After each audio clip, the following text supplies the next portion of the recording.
My name is Alina Sterling, 23 years old. The call came at 7:23 a.m. on a Tuesday, just 3 weeks before what was supposed to be the happiest day of my life. My phone's shrill ring cut through the quiet of my apartment, where I sat cross-legged at my small dining table, sipping coffee and scanning reports for Sterling Ventures. My empire, $2.8 billion strong, remained the world's best-kept secret, hidden even from my own family. Alina, we need to talk. My father, Richard Bennett's voice on the other end was clipped, formal, the tone he reserved for corporate negotiations, not family matters. Come to the house now.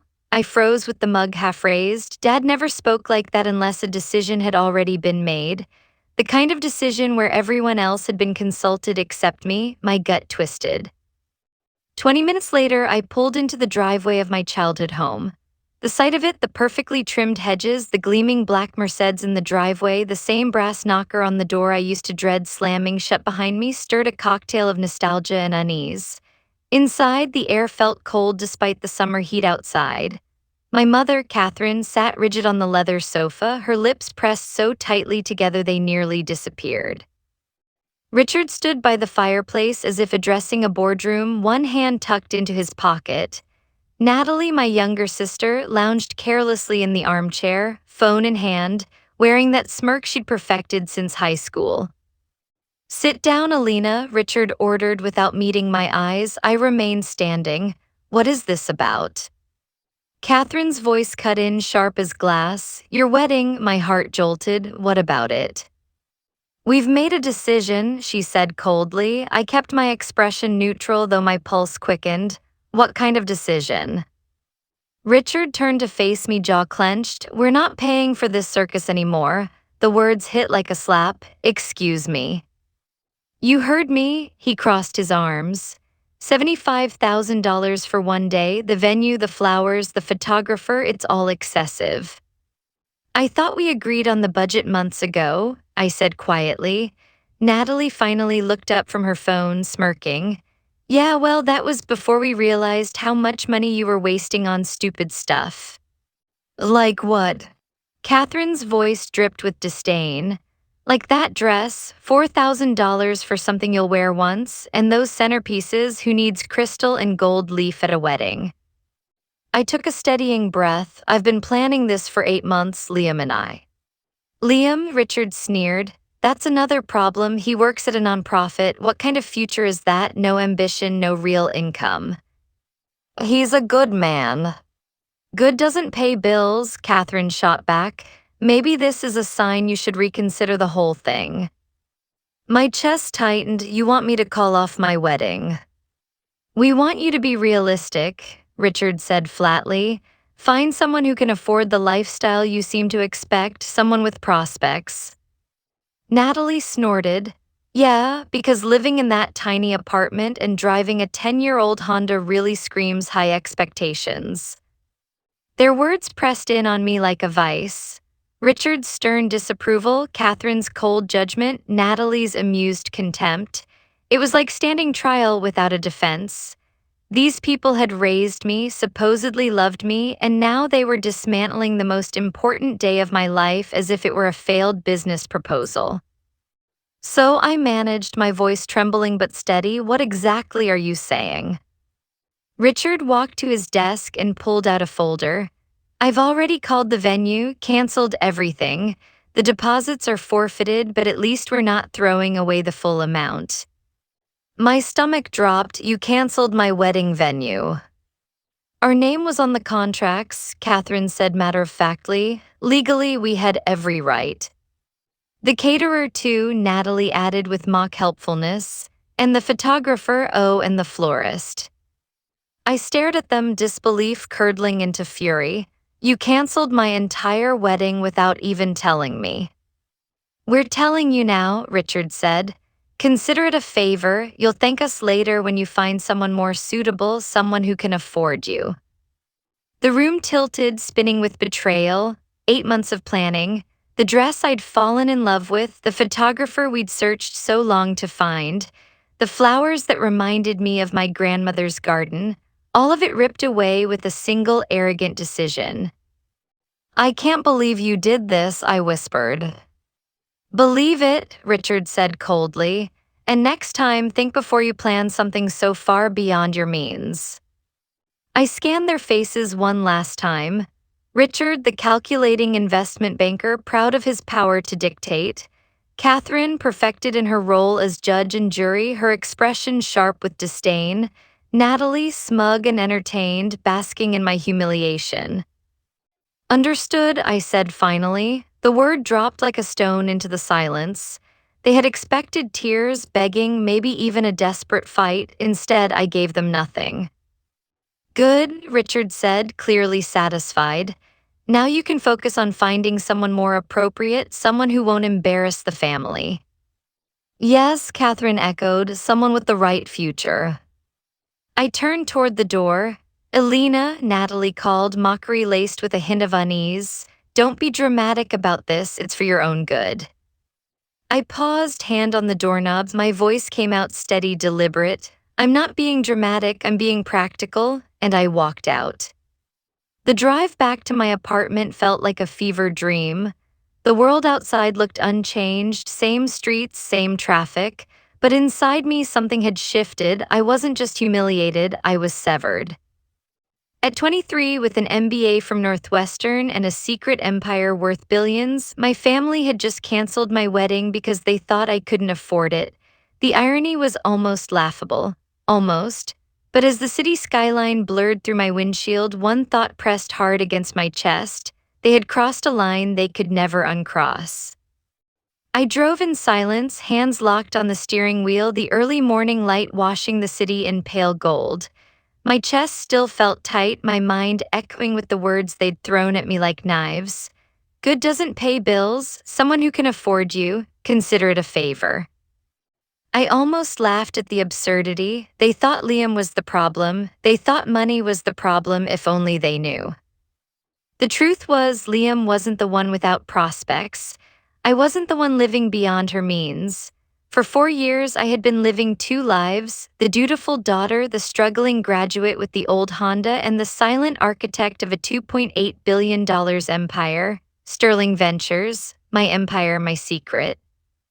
I built it brick by brick, beginning at 19 when most of my peers were still stumbling home from frat parties. I had been the quiet girl hunched over a laptop coding until my eyes burned. I turned those late-night lines of code into a tech startup that, to everyone's shock, including my own, sold for $12 million before I was old enough to legally toast the deal with champagne. I poured every penny of that sale into real estate. One modest venue became 2, then 5, then 17 luxury properties spanning 3 states. And at the center of it all stood the jewel in the crown, the Cresthaven estate, the same estate where my wedding was supposed to take place. I had walked those halls 1,000 times, not as a guest, but as its owner.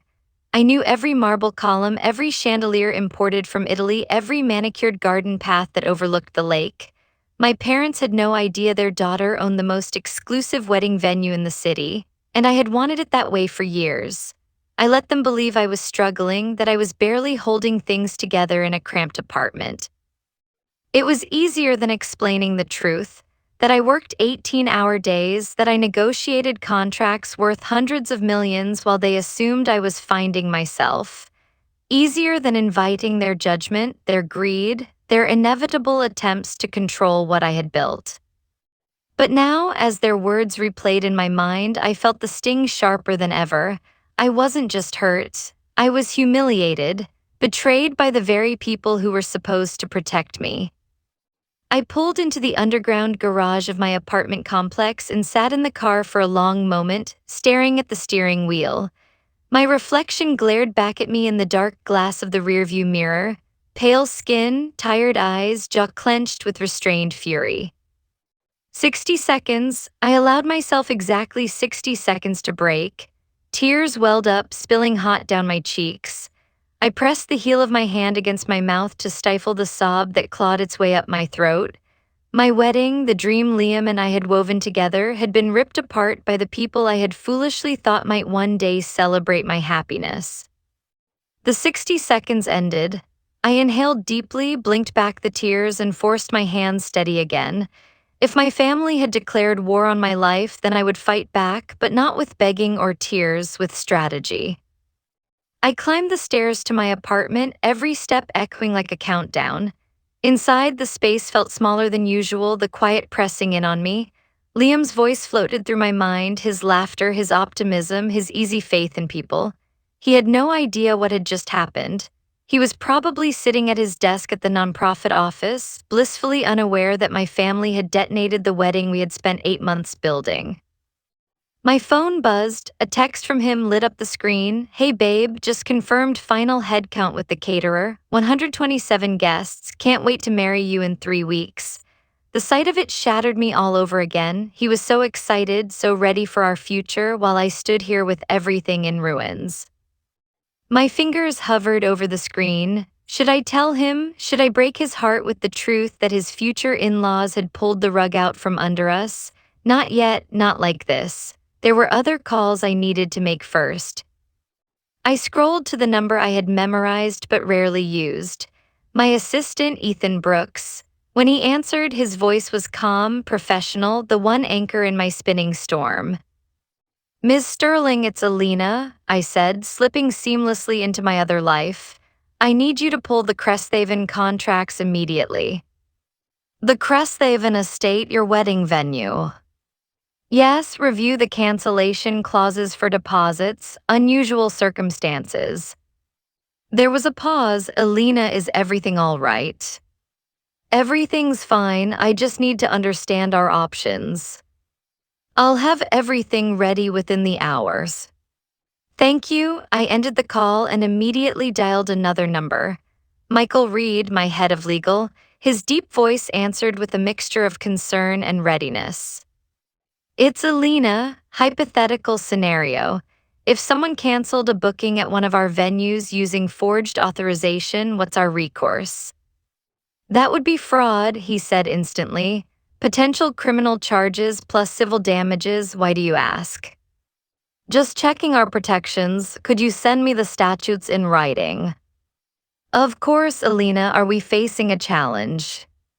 "Nothing like that, just being thorough." We hung up. The room fell silent again. For the first time since walking out of my parents' house, I allowed myself a small, bitter smile. My family thought they had destroyed me. They thought I was powerless, naive, dependent on them for every dollar, but they had no idea whose ground they had just stepped on. Through the window, I could see the city stretching toward the horizon. Somewhere out there, the Cresthaven estate gleamed in the sun, preparing for events it hosted week after week. My estate, my kingdom, my weapon. They wanted to play games with my life, then let them. They had no idea what storm they had just unleashed.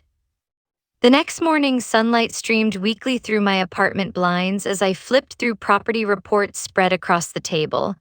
Numbers steadied me. They were the one language that never betrayed.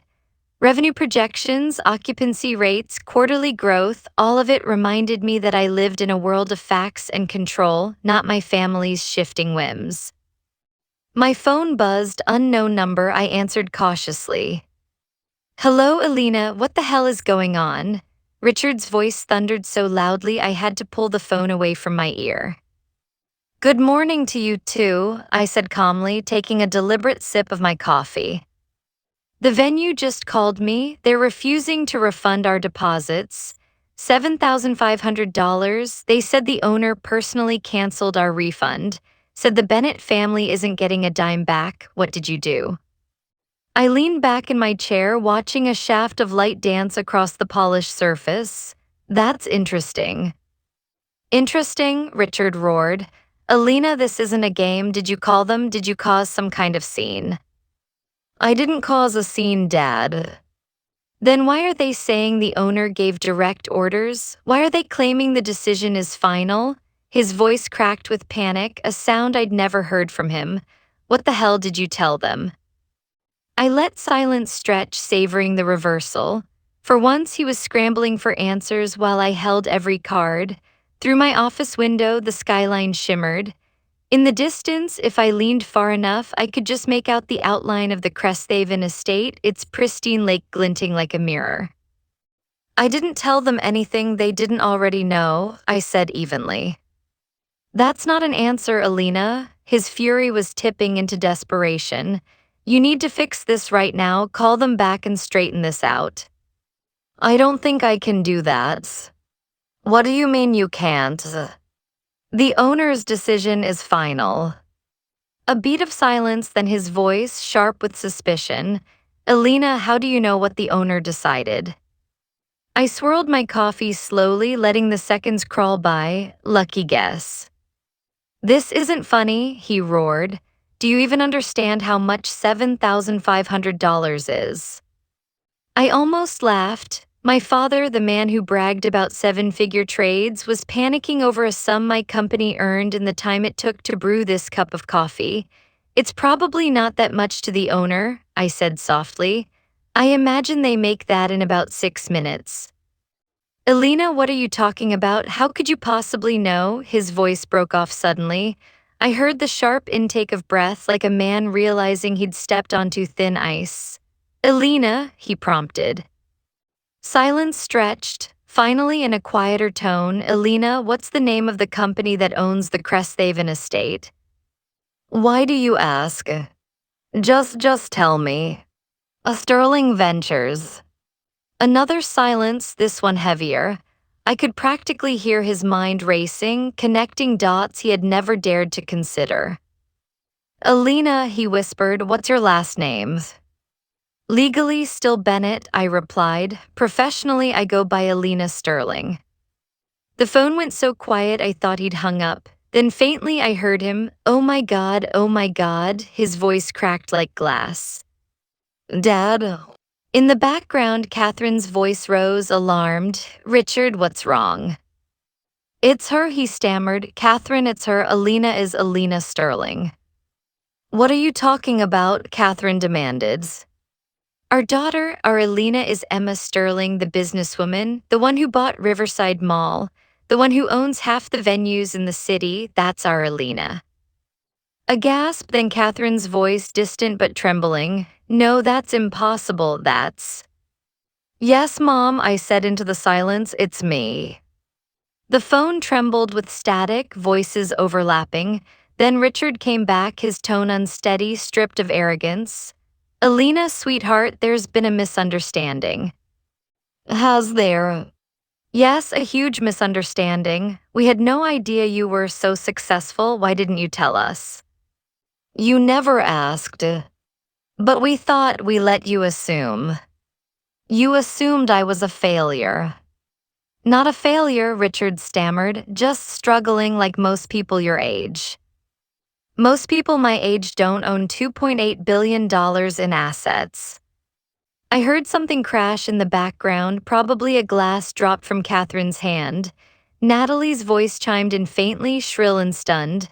Wait, you're rich? Rich asterisk rich. Comfortable, I corrected coolly. The chaos on the other end was almost comical.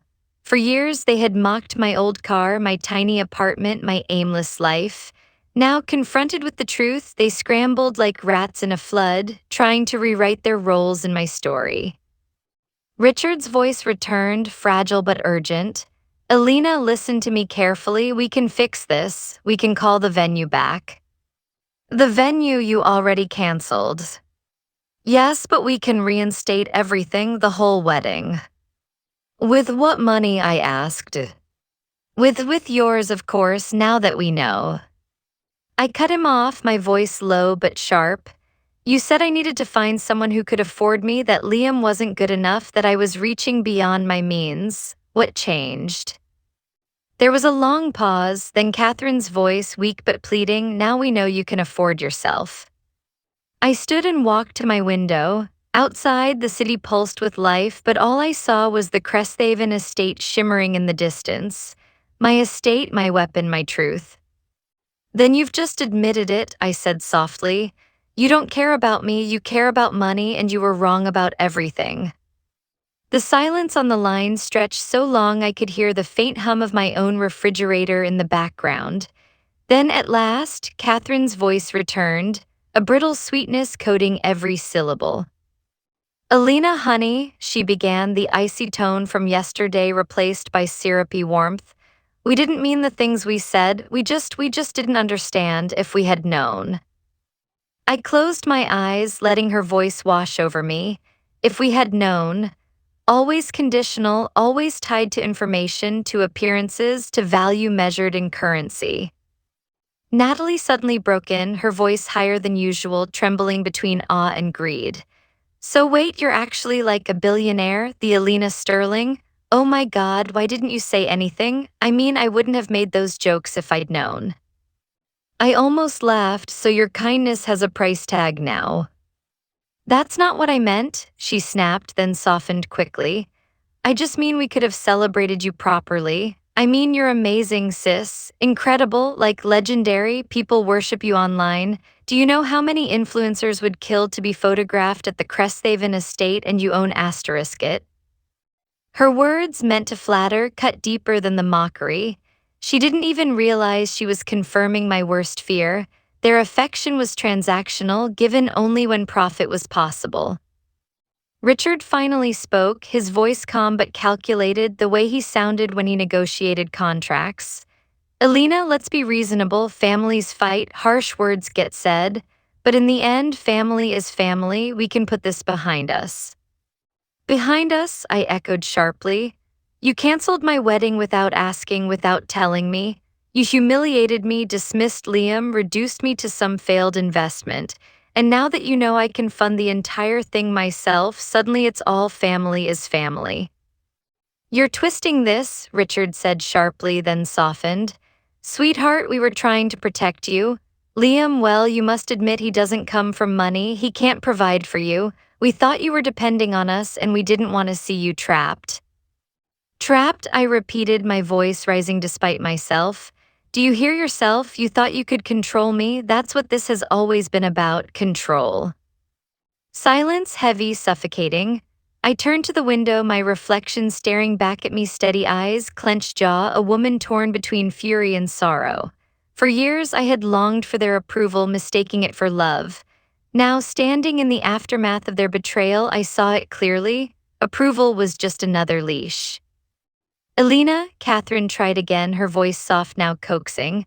Darling, we are proud of you, truly. Look at what you've accomplished. You're extraordinary. All those long nights in your room, typing away, we thought you were wasting time. We were wrong. We see it now. We just want to be part of your success, to share it with you.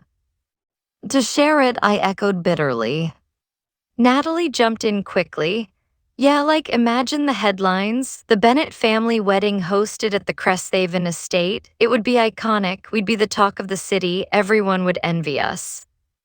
I felt something inside me snap. They didn't even bother hiding it, not love, not remorse, just envy, greed, image. I let the silence draw out until they fidgeted. Then, with deliberate calm, I said the words I hadn't planned until they formed themselves. You're not invited.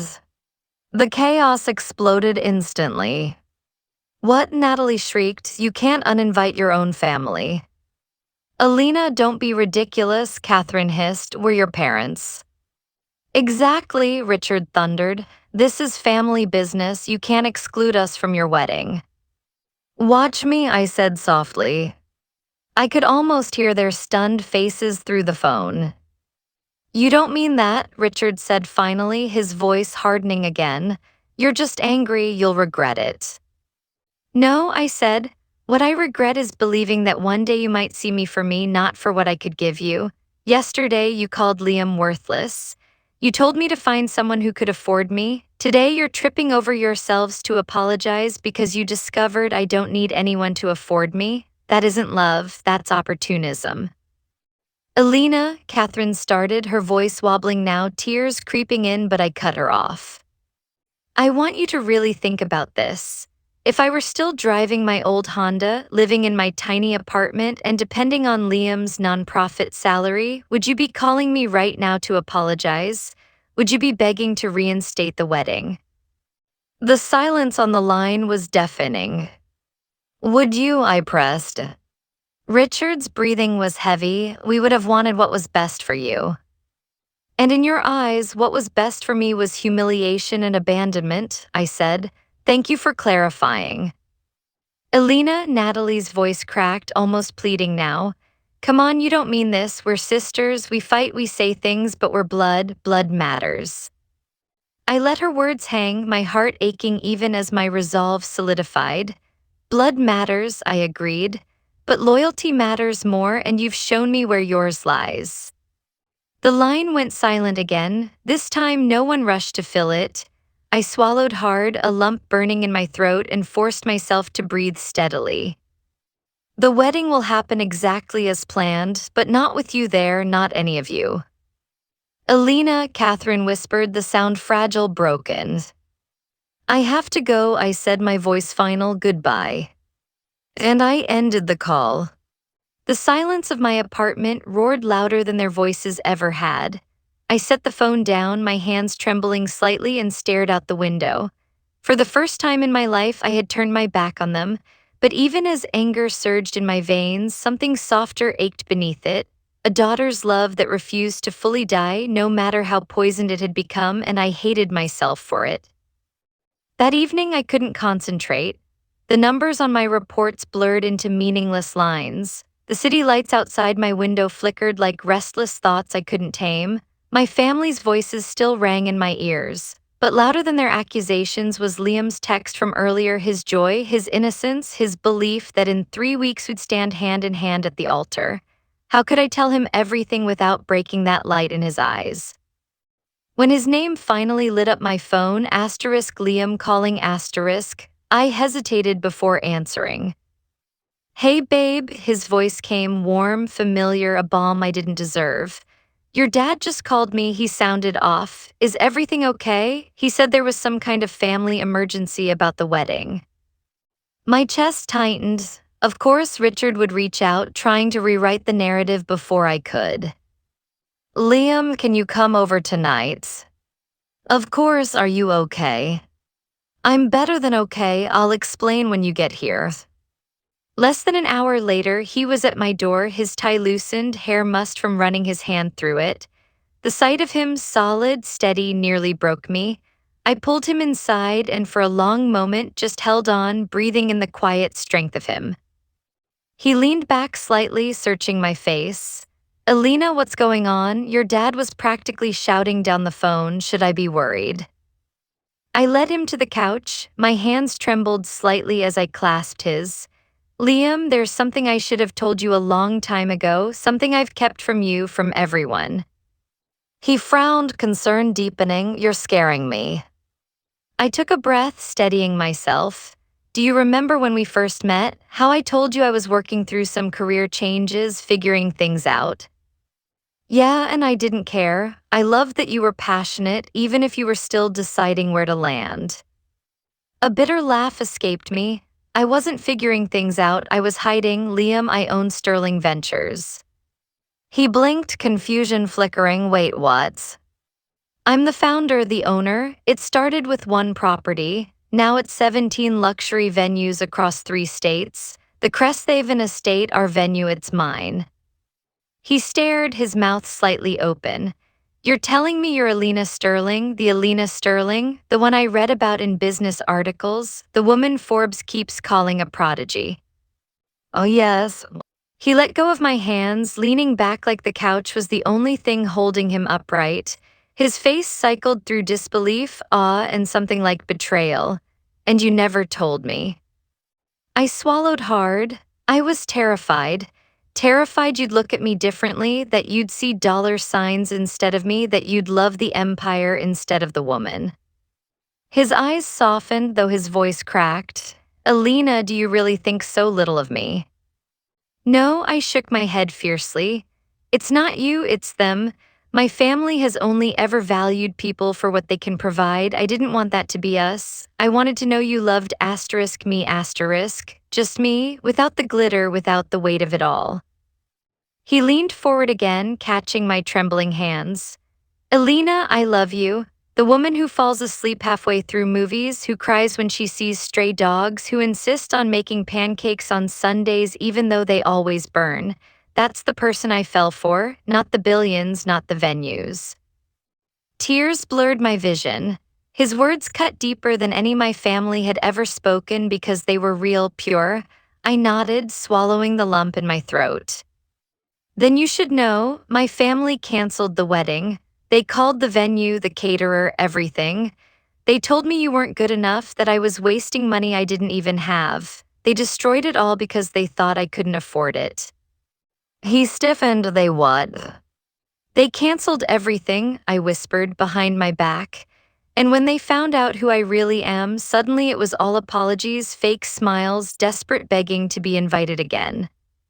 His jaw tightened, anger blazing in his eyes. They canceled our wedding because they thought you were poor, and now they want back in because you're rich. Exactly. For a moment he was silent, fury radiating from him in waves. Then he shook his head, incredulous. That's not just cruel, Alina, that's disgusting. I laughed through the tears. You should have heard them. One day I'm a disappointment, the next I'm a legend. And all that changed was their knowledge of my bank account. Liam cupped my face in his hands, his voice fierce but tender. Listen to me, we don't need them, we never did. You've built your life from nothing, Alina, and we'll build ours the same way together without their poison. I pressed my forehead against his, the ache in my chest loosening at last. But they're still my family, I whispered. And part of me still wanted them there to clap when I walked down the aisle to say they were proud. His thumb brushed a tear from my cheek. Wanting that doesn't make you weak, it makes you human. But Alina, love isn't love if it has conditions, and they've shown you theirs does. I closed my eyes, letting his words settle into the cracks of my heart. For the first time since that morning's call, I felt steady again. Loved not for what I had built, but for who I was when I stripped it all away. Then we'll do it our way, I said quietly. We'll get married at the Cresthaven estate, we'll dance under the lights, and it will be perfect without them. Liam smiled faintly, though his eyes still burned. I don't need anyone else there, just you. I kissed him softly, tasting salt from my own tears. In that moment, I knew whatever battles lay ahead, this man was my home. The next morning, I woke to a sense of clarity I hadn't felt in years. For once, the heaviness that had lived in my chest like a permanent tenant was gone, replaced by something sharper, resolve. I sat at my desk with a blank sheet of paper before me. Words came slowly at first, then faster, spilling in crisp, deliberate lines. Dear Richard, Catherine, and Natalie *. Thank you for clarifying your feelings about my life choices and my value as a family member. Your decision to cancel my wedding without my consent has saved me years of wondering whether you truly supported my happiness or simply tolerated it when convenient. Please consider this my formal notice. You are no longer invited to participate in my wedding or any future life events. This decision is final and non-negotiable. For the record, I built Sterling Ventures from nothing while living in that tiny apartment you mocked. I worked 18-hour days for 4 years to create something meaningful while you assumed I was failing to meet your standards. The fact that you now want to celebrate my success after trying to sabotage my happiness tells me everything I need to know about your character. Liam and I will be married as planned on September 15th. We will build our life surrounded by people who value integrity over wealth and love over status. Sincerely *. Alina Sterling, CEO, Sterling Ventures *. I read it over once, twice, then signed my name with a steady hand. A courier arrived at 9 sharp to deliver the letter to my parents' home. By 11, my phone was vibrating off the desk. First, it was Richard, his voice a mixture of outrage and desperation. Alina, this is absurd. You can't just cut us off like this. We're family. Family doesn't disinvite family. Family doesn't cancel each other's weddings without a word, I replied coolly. We're even. This isn't the same thing, he snapped. We thought we were helping, and now you're making us look like fools. You did that yourselves, I ended the call.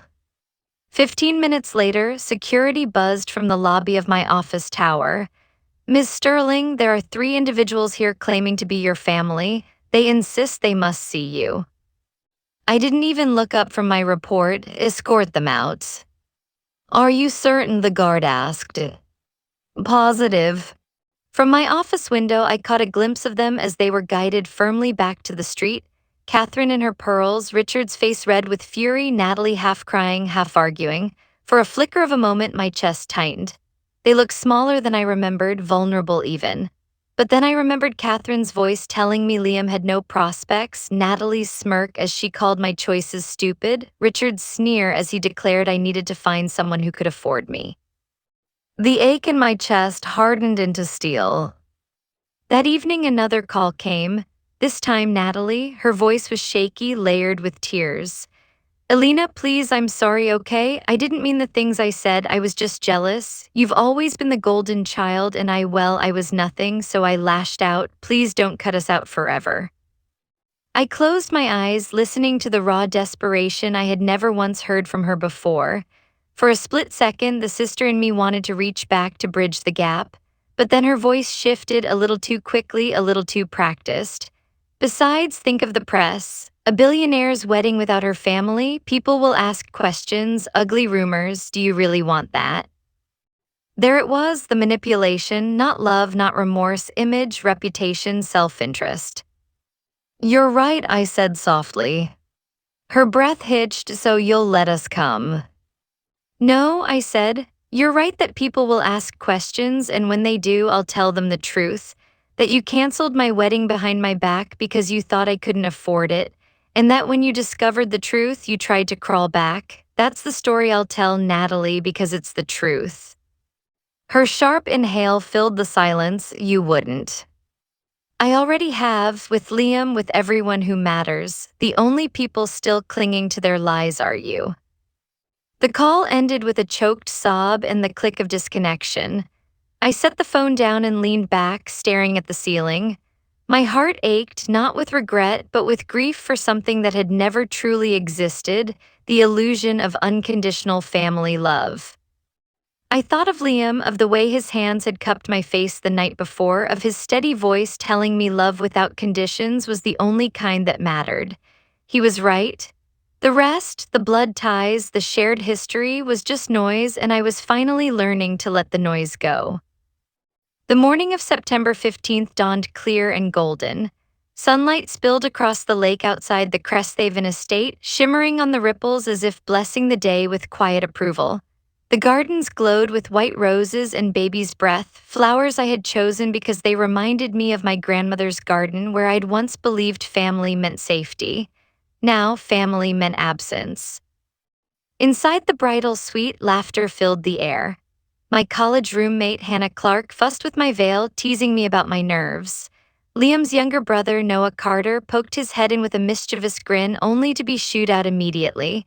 The room was alive with warmth, friends who had stood by me through late-night tears and early morning triumphs, people who loved me not for what I owned, but for who I was.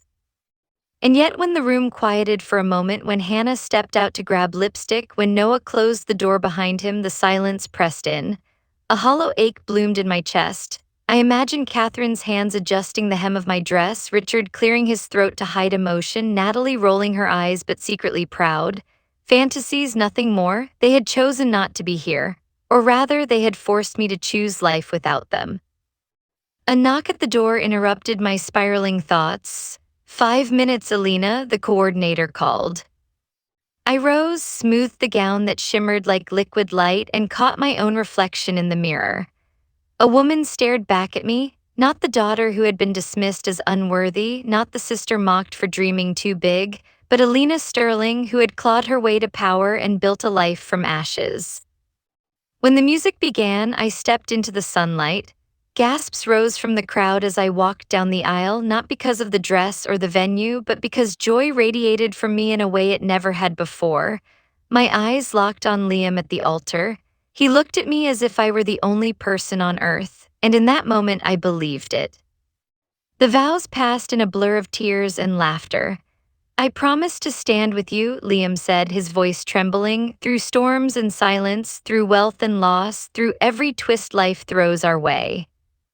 And I promise, I whispered back, to let your love matter more than the world's judgment, to choose you every day without conditions.